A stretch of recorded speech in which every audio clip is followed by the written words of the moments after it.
Voilà, merci. Camille Kalehe, bienvenue.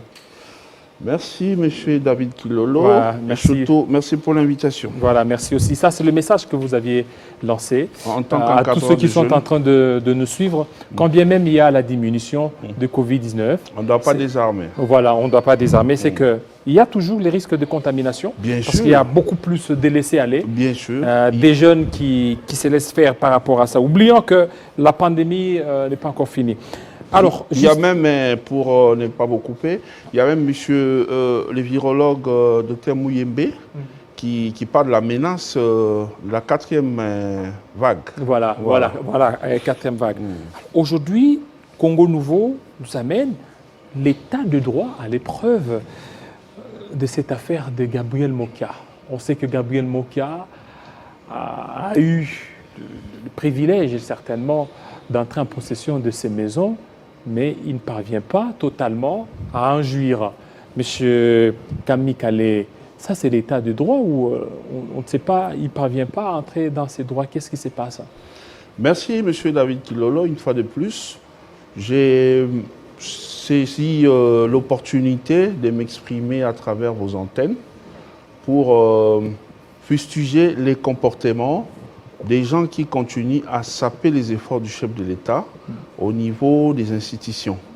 Il est vrai que par son impulsion, les choses sont en train de changer, les lignes bougent quand même, ça il faut qu'on se le dise. Nous ne sommes plus dans la République où il n'y avait pas d'intouchables.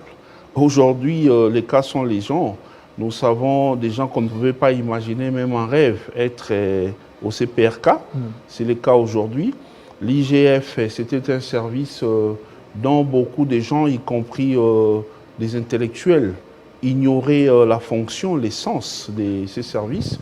Mais aujourd'hui, grâce à l'impulsion du chef de l'État qui consiste à faire observer, à rendre effectif l'état de droit, nous sommes en train de vivre ces changements.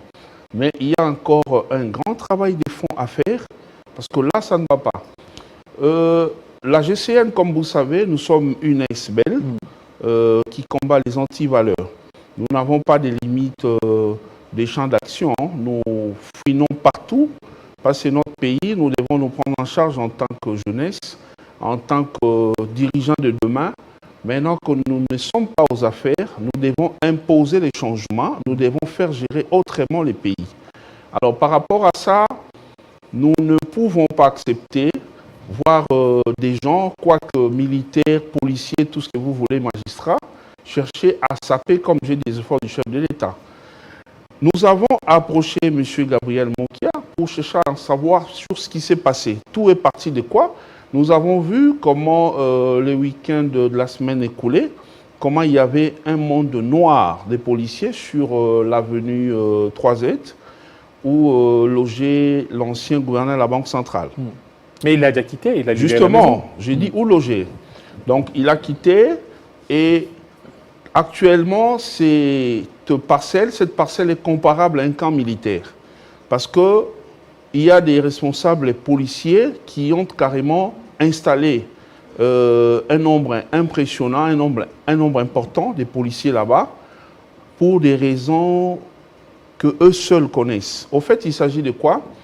En 1996, Gabriel Mokia avait acquis par vente publique l'achat de certains de ces bâtiments.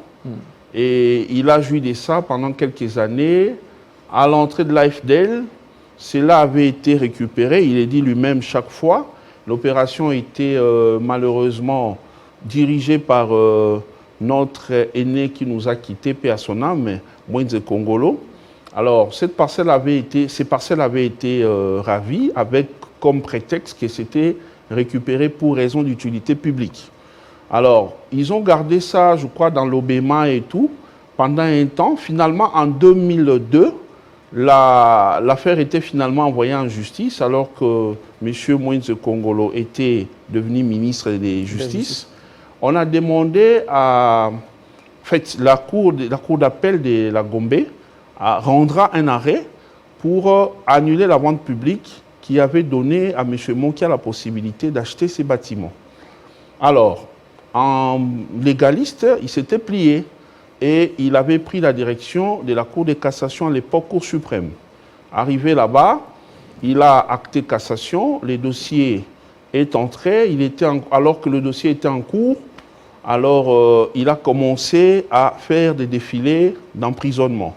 Vous savez, comme tout le monde, que pendant un temps, M. Mokia était chaque fois en train d'aller en prison, quelquefois pour raison d'opinion politique, ainsi de suite.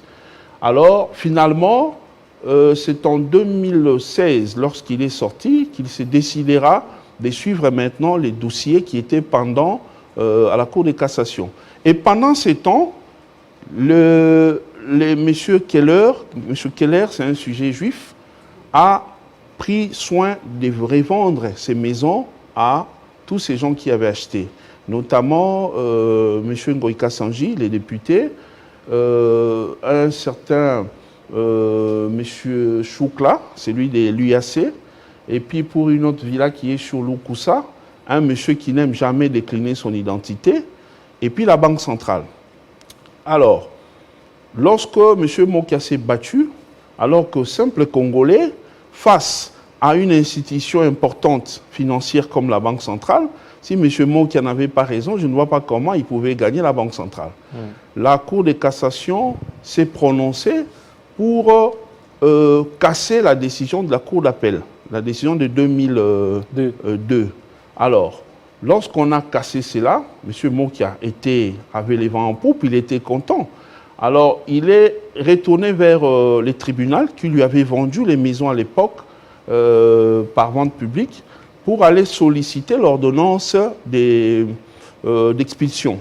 Cela fut fait, il a obtenu son ordonnance et il a obtenu qu'en 2018 ici. Avec l'avènement du président Félix Tshisekedi. Oui, il a obtenu cela et on a même adressé une réquisition des forces publiques pour accompagner l'huissier à aller déguerpir les gens qui occupent illégalement ces maisons. Et jusque-là, il n'est toujours pas entré. Depuis lors, cela ne se fait pas. Tout simplement. Donc, sur le plan des droits, il a entièrement raison, sur toute la ligne. C'est connu de tous. Je parle là sous contrôle des gens de la justice, certainement, ils sont en train de me suivre.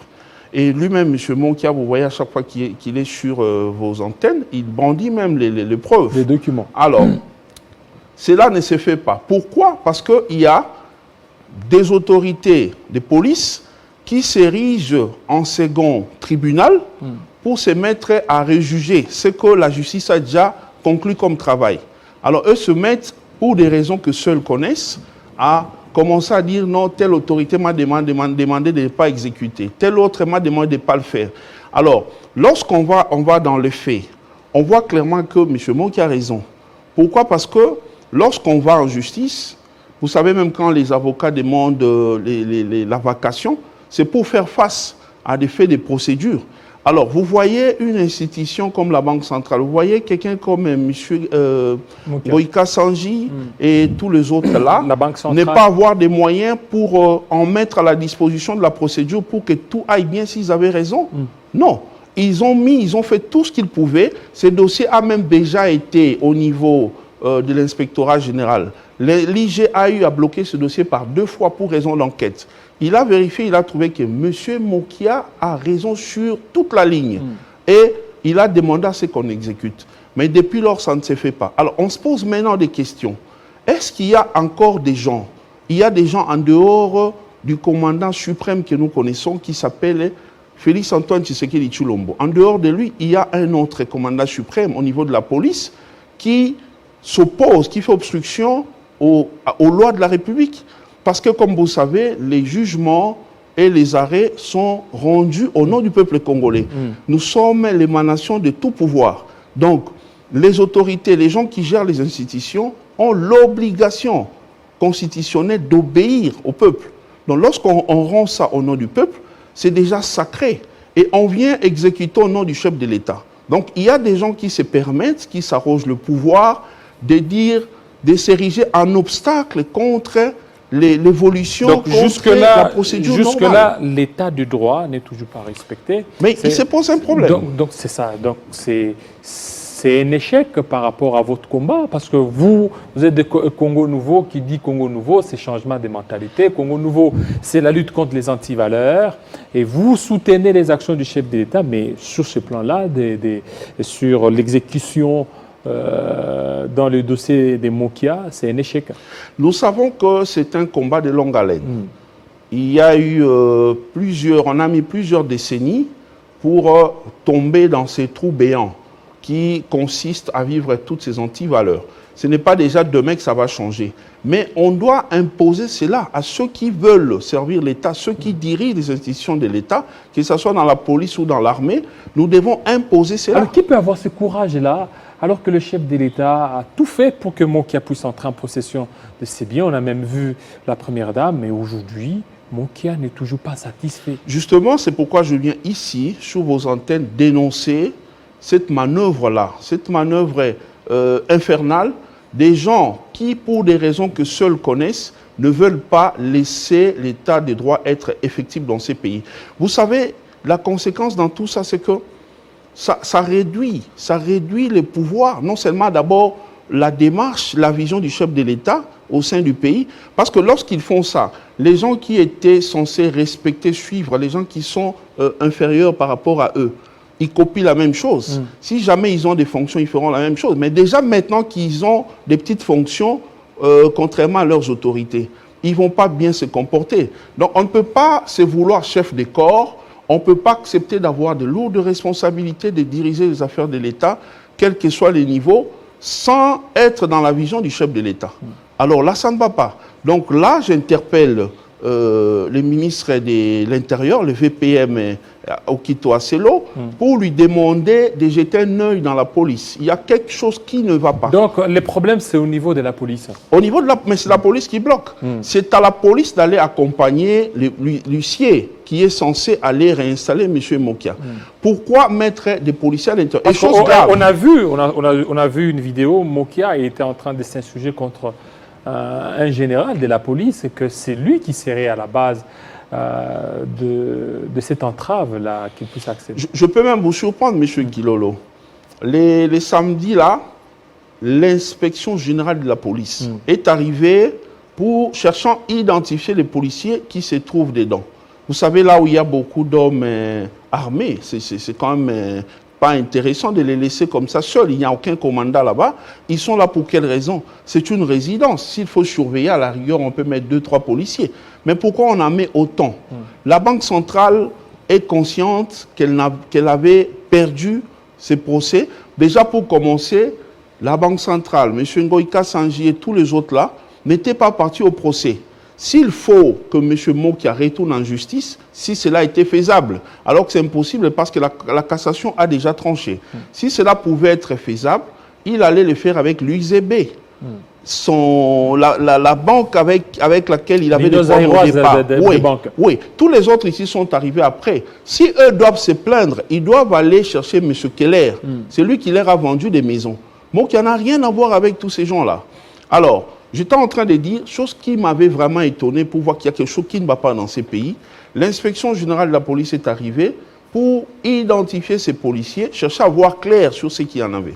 Ces policiers ont carrément refusé de sortir. Il y avait un major dans la délégation de l'inspection générale. Ils ont refusé d'ouvrir. Ils sont allés se cacher derrière là-bas. Plus tard, c'est une camionnette comme ça de la police. Finalement, ce sont des jeeps. On avait affaire à plus de 90 policiers au même endroit. 90. Je vous dis. Alors, c'était inquiétant. Les images sont passées sous la toile. Alors, moi, j'ai dit, ça sert à quoi de laisser un Congolais, votre compatriote, entrer dans ce droit? S'il y a des gens qui estiment être lésés, on ne peut pas se rendre justice. On ne peut pas utiliser abusivement la police qui est payée par l'argent du contribuable congolais. Donc, quelque part, moi, j'ai contribué pour qu'on paye ces policiers-là. Monsieur Mon qui a fait autant, parce que c'est un entrepreneur, c'est un employeur. Alors, l'argent-là dont il contribue dans les trésors pour la rémunération, l'habillement des policiers, qu'on utilise ces mêmes policiers-là contre lui. Alors, c'est un acte antipatriotique qui a beaucoup de conséquences négatives. Notamment, ça, c'est quelque part combattre les chefs de l'État, parce que lui veut instaurer l'état de droit. Quand vous, parce que vous êtes policier ou militaire, vous vous arrangez pour aller contre les décisions de la justice. Alors vous êtes un rebelle, là ça ne va pas. Alors, ça, il y a d'abord ça. Mais aussi, c'est du point de vue de discipline militaire. Vous avez un commandant suprême qui est le chef de l'État. On vient exécuter en son nom, vous vous opposez. Alors vous êtes qui? Vous devez vous justifier. Donc l'auditorat militaire doit faire son travail pour chercher à savoir qui est réellement derrière ça. Et madame les ministres de la Justice, je vous informe ici, si vous n'êtes pas au courant, Excellence, qu'il y a des gens qui font les trafics d'influence avec votre nom pour dire que vous avez interdit à ce qu'ils exécutent. Alors, ils utilisent ça comme... ils disent que vous avez donné une instruction verbale interdisant l'exécution. Madame le gouverneur, la nouvelle qui est arrivée à la Banque centrale, j'ai lu hier une correspondance adressée à Madame les ministres de Justice pour lui faire part de cette situation-là, demander son implication pour arrêter cela. Madame vient d'arriver, que les gens de la Banque centrale ne l'induisent pas en erreur. Nous sommes heureux, on a félicité Fathi d'avoir nommé les dames dans des institutions comme ça, de les placer notamment à ces ministères-là de la Justice, mais aussi à la Banque centrale. Elles doivent faire honneur aux femmes. Et je sais qu'elles ne vont pas tromper, elles ne vont pas être induites en erreur par des gens bizarres qui sont derrière ces dossiers. Alors, chose grave, pour voir que ces gens-là se reprochent de quelque chose. Monsieur David, si je suis en conflit contre vous, j'écris à la justice pour solliciter son implication, son arbitrage. Je dois également, les principes veulent que je puisse également vous amplier, vous devez être en ampliation. Mais lorsque je ne vous mets pas en ampliation, une correspondance sans soubassement, alors que c'est un dossier quand même sérieux, un dossier costaud, M. Mokia a tout un bureau pour ces dossiers-là. Un bureau plein de papiers pour ces dossiers-là. Mais comment ont écrit? Ils n'ont pas mis en ampliation M. Mokia. Deuxièmement, sans soubassement. Donc c'est pour montrer que c'est une aventure qu'ils sont en train de tenter de faire. Alors nous venons parler ici en tant que GCN. Nous sommes une association de jeunes destructeurs d'antivaleurs. Si nous envoyons, vous m'entendez, j'ai pas ma langue en poche, même lorsqu'il faut s'attaquer aux députés, lorsqu'ils ne travaillent pas bien, je l'ai fait. Donc on ne peut pas servir le pays en étant seulement dans des institutions. On peut le faire en faisant gérer autrement. Alors ici, je viens dénoncer cela. Je demande au chef de l'État, à ses services, au Premier ministre de vous impliquer parce que la manière dont vont les choses, il y a les autorités des polices sérieux qui acceptent d'accompagner M. Mokia dans cette démarche. Ils envoient de temps en temps des policiers pour l'exécution. Mais il y a une autre unité là-bas qui s'entête. Alors imaginez lorsqu'on envoie des policiers, quoique tous de la République démocratique du Congo, mais d'unités différentes. Lorsqu'on les envoie avec des missions qui ont des termes différents, vous voyez combien c'est dangereux? Alors que nous sommes dans les quartiers présidentiels. Les bureaux du chef de l'État à côté, c'est les quartiers des ambassadeurs, c'est une avenue pleine d'ambassades. Donc que les gens qui sont derrière ce dossier s'arrêtent, parce que là, on a décidé de dénoncer tout ce qui se passe. On doit devoir établir des responsabilités. On risque vraiment de compromettre l'état de droit alors qu'il fallait que ça soit respecté. Il fallait que Mokia puisse certainement se réjouir de ses biens.